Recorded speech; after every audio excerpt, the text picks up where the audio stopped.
আসসালামু আলাইকুম প্রিয় দর্শক, আজকে আমি আপনাদের সঙ্গে টমেটো রাইস ও চিকেন ভাজা রেসিপি শেয়ার করব। আজকের রেসিপিটা হবে একদম আলাদা। রেসিপিটা পারফেক্টলি বানানোর জন্য থাকছে অনেক tips and tricks. By the way, আমি আরিফ, আপনারা দেখছেন Arif kitchen BD channel. Tomato rice recipe বানানোর জন্য আমি এখানে একটা বাটির মধ্যে নিয়েছি 400 গ্রাম পরিমাণ বাসমতি রাইস। চুলার উপরে আগে আমি কড়াই বসিয়ে দিয়েছি পানি গরম হওয়ার জন্য। পানিগুলো গরম হয়ে গেছে। পানিগুলোর মধ্যে দিয়ে দেব এখন 1 চামচ পরিমাণ লবণ। রাইসটাকে ধবধবে সাদা করার জন্য দিয়ে দেব লেবুর রস।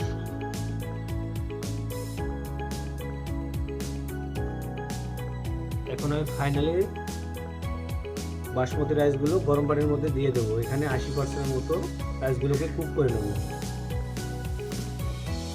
রাইসগুলোকে আগে আমি ধুয়ে ভালোভাবে পরিষ্কার করে নিয়েছি।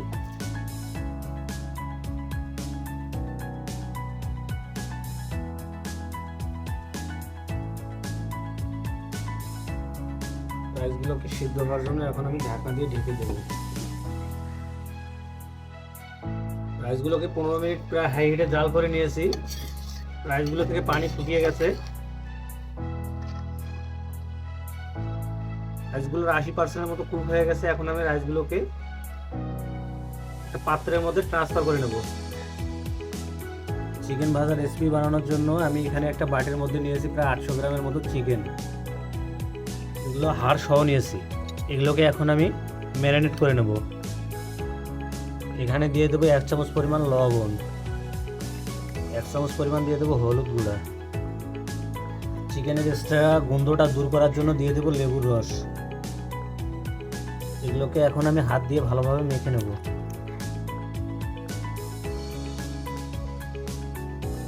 চিকেনগুলো মাখা হয়ে গেছে। চিকেন ভাজা রেসিপি বানানোর জন্য আমি এরকম মিডিয়াম সাইজ করে চিকেনগুলো কেটে নিয়েছি। একবারে ছোটও না বড়ও না। চুলার উপরে আগে আমি কড়াই বসিয়ে দিয়েছি এবং কড়াইয়ের মধ্যে দিয়েছি তেল গরম হওয়ার জন্য। তেলগুলো গরম হয়ে গেছে। এখন আমি চিকেনের পিসগুলোকে তেলের মধ্যে ভেজে নেব।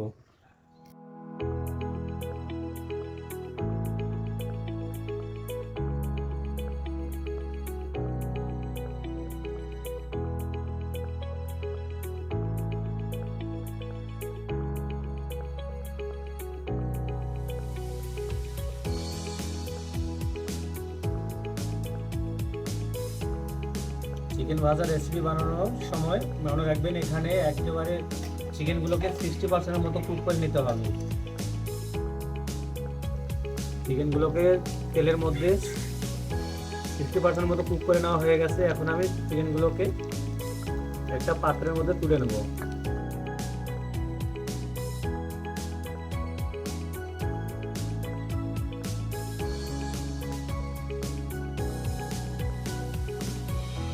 এখন আমি ওই একই তেলের মধ্যে দিয়ে দেবো 1 কাপ পরিমাণ পেঁয়াজ কুচি।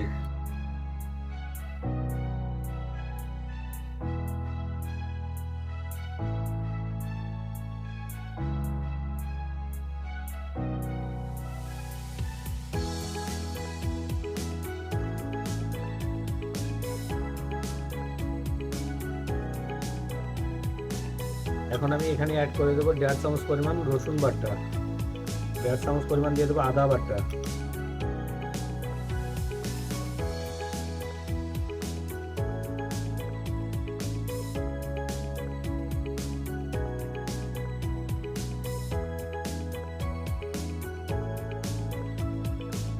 পেঁয়াজ আদা রসুনের কাঁচা গন্ধটা চলে গিয়েছে। এখন আমি এখানে দিয়ে দেবো 1 চামচ পরিমাণ হলুদ গুঁড়া, 1.5 চামচ পরিমাণ দিয়ে দেবো মরিচের গুঁড়া, 1 চামচ পরিমাণ দিয়ে দেবো ধনিয়া গুঁড়া, 1 চামচ পরিমাণ দিয়ে দেবো জিরার গুঁড়া, 1 চামচ পরিমাণ দিয়ে দেবো গরম মশলার গুঁড়া। এখন আমি এখানে অ্যাড করে দেবো 1 চামচ পরিমাণ লবণ। এখন আমি এগুলোকে ভালোভাবে মিক্স করে নেব।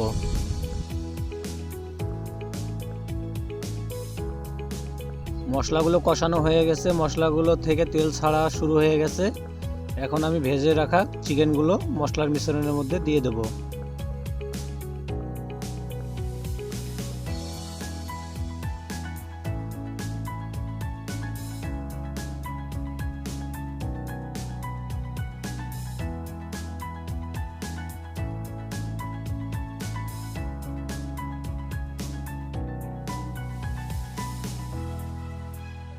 এখন আমি সিদ্ধ হওয়ার জন্য ঢাকনা দিয়ে 10 থেকে 12 মিনিট মিডিয়াম হিটে জাল করে নেব। 10 থেকে 12 মিনিট মিডিয়াম হিটে জাল করে নিয়েছি। এখন আমি ঢাকনা খুলে মাংসগুলোকে কিছুক্ষণ নাড়াচাড়া করে নামিয়ে নেব।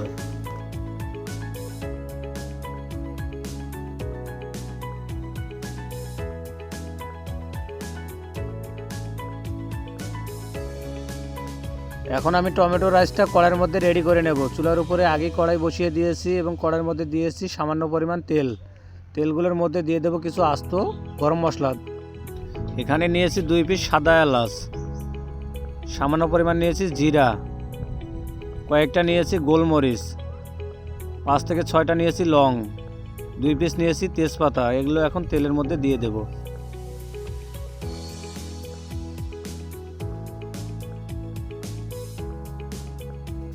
এখন আমি এখানে দিয়ে দেবো কিছু গাজর কুচি।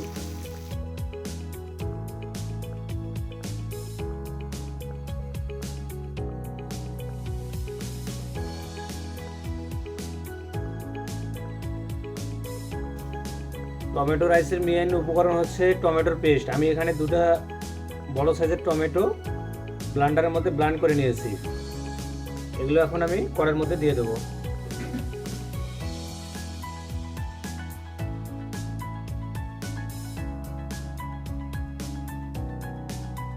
যতক্ষণ না টমেটোর পেস্টের কাঁচা গন্ধটা চলে যায় ততক্ষণ এগুলোকে নেড়ে ছেড়ে দিতে হবে।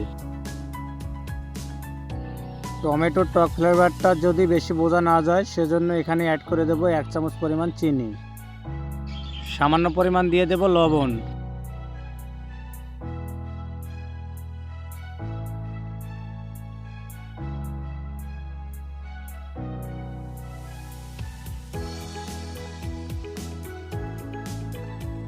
এখন এগুলোর মধ্যে অ্যাড করে দেব 1/2 চামচ পরিমাণ মরিচের গুঁড়া।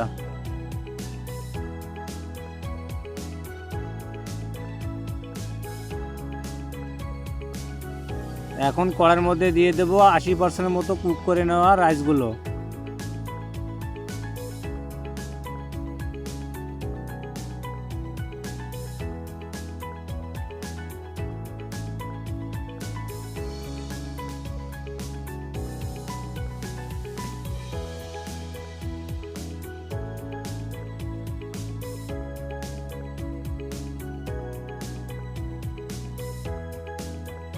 দর্শক, আমার টমেটো রাইসটা রেডি হয়ে গেছে। এগুলোকে এখন আমি পরিবেশনের জন্য সার্ভ করে নেব। দেখুন দর্শক, আমি কত সহজেই টমেটো রাইস ও চিকেন ভাজা রেসিপিটা বানিয়ে ফেললাম। আপনারাও চাইলে বাসা বাড়িতে খুব ইজিলি ভাবে বানিয়ে ট্রাই করে দেখতে পারেন। বন্ধুরা, ভিডিওটি কেমন হয়েছে অতি অবশ্যই কমেন্টে জানাতে ভুলবেন না। আপনাদের সঙ্গে দেখা হচ্ছে আমার নতুন একটা এপিসোডে। সবাই ভালো থাকবেন, সুস্থ থাকবেন। আল্লাহ হাফেজ।